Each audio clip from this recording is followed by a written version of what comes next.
मधेपुर में भाजपा उत्तरी मंडल के कार्यकर्ताओं ने बुधवार देर शाम कांग्रेस नेता राहुल गांधी का पुतला दहन किया।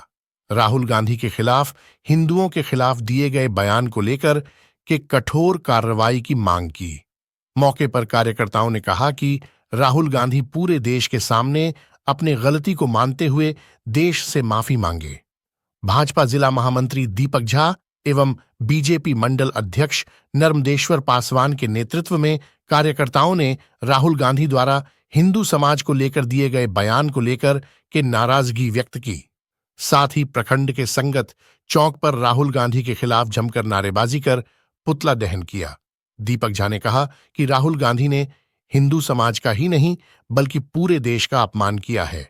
हिंदू समाज को अपमानित करने का काम लगातार कांग्रेस पार्टी और उनके नेताओं द्वारा की जा रही है। हम लोग चाहते हैं कि राहुल गांधी के खिलाफ कठोर से कठोर कार्रवाई हो। उन्होंने कहा कि राहुल गांधी लगातार हिंदू समाज का ही नहीं बल्कि देवी देवताओं का भी अपमान कर रहे हैं।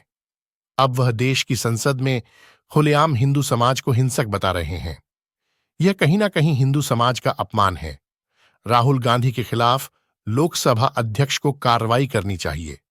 वहीं मंडल अध्यक्ष नर्मदेश्वर पासवान ने कहा कि राहुल गांधी के खिलाफ लोकसभा अध्यक्ष को तत्काल मुकदमा दर्ज कराते हुए कार्यवाही करनी चाहिए, क्योंकि लोकसभा अध्यक्ष भी एक हिंदू हैं और हिंदुओं का अपमान वह कब तक सहेंगे।